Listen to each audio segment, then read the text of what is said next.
तीसरे विश्व युद्ध का नाम सुनते ही रूह कांप जाती है, लेकिन असली सवाल ये है, अगर कभी न्यूक्लियर धमाका हो जाए तो क्या इंसान बच सकता है? जवाब है हाँ, बच सकता है, मगर सिर्फ तब जब दिमाग ठंडा रहे और कदम बिजली की तरह तेज हो। आज के मॉडर्न न्यूक्लियर हथियार, खासकर इंटरकॉन्टिनेंटल बैलिस्टिक मिसाइल यानी आईसीबीएम पर लगे 300 से 800 किलोटन तक की ताकत वाले बम कुछ ही सेकंड में पूरे शहर की तकदीर बदल सकते हैं। इसलिए आज जो सुन रहे हो उसे याद कर लो, चाहो तो डायरी में लिख लो, क्योंकि मुश्किल वक्त में यही बातें तुम्हारे काम आएंगी। सबसे पहले एक सच समझ लो, न्यूक्लियर बम आम बम की तरह सिर्फ धम्म से नहीं फटता। उससे पहले आसमान में एक ऐसी तेज सफेद चमक दिखाई देती है जो सूरज से भी ज्यादा चुभने वाली होती है। वो रोशनी इतनी खतरनाक होती है कि अगर तुमने सीधे उसे देख लिया तो पल भर में आंखों की रोशनी जा सकती है। मैं दोबारा कह रहा हूँ, उस फ्लैश को मत देखना। जैसे ही आसमान में असामान्य तेज सफेद चमक दिखे, तुरंत नीचे झुक जाओ, आंखें कसकर बंद कर लो, चेहरा जमीन की तरफ कर लो। 1 सेकंड की गलती जिंदगी भर का अंधेरा बन सकती है। पहला कदम, ड्रॉप एंड कवर। धमाके की आशंका होते ही बिना एक पल गंवाए जमीन पर मुंह के बल लेट जाओ। तुम्हारे पैर धमाके की दिशा में हो ताकि शरीर का कम से कम हिस्सा शॉक वेव की सीधी मार झेले। दोनों हाथों से सिर और गर्दन को ढक लो।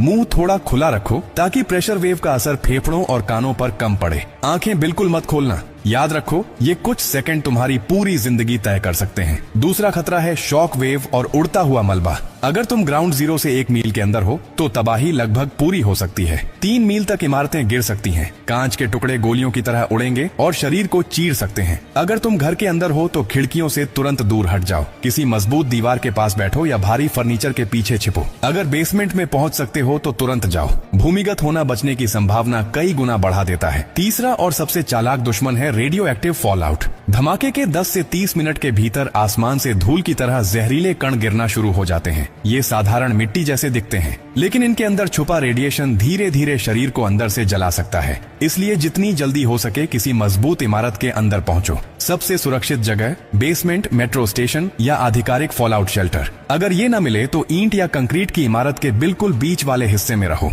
खिड़कियों और दरवाजों से जितना दूर रहोगे उतना सुरक्षित रहोगे। चौथा कदम, शेल्टर इन प्लेस। कम से कम 72 घंटे बाहर मत निकलो। पहले 24 घंटे सबसे ज्यादा खतरनाक होते हैं, क्योंकि उसी दौरान रेडिएशन का स्तर सबसे ऊंचा होता है। खिड़कियां और दरवाजे बंद कर दो। दरारों को कपड़े, टेप या जो भी उपलब्ध हो उससे सील कर दो ताकि बाहर की हवा अंदर न आए। अगर रेडियो है तो बैटरी बचाकर रखो और सरकारी निर्देश सुनते रहो। मोबाइल नेटवर्क बंद हो सकता है, इसलिए पैनिक मत करना। 5वां, अगर मजबूरी में बाहर जाना ही पड़े, कोशिश करना कि ऐसा समय न आए। लेकिन अगर शेल्टर में आग लग जाए या और कोई खतरा हो तो शरीर का हर हिस्सा ढक लो। लंबी बाजू के कपड़े, मास्क या कपड़ा, आंखों पर चश्मा, हाथों में दस्ताने। हवा की दिशा के सीधे विपरीत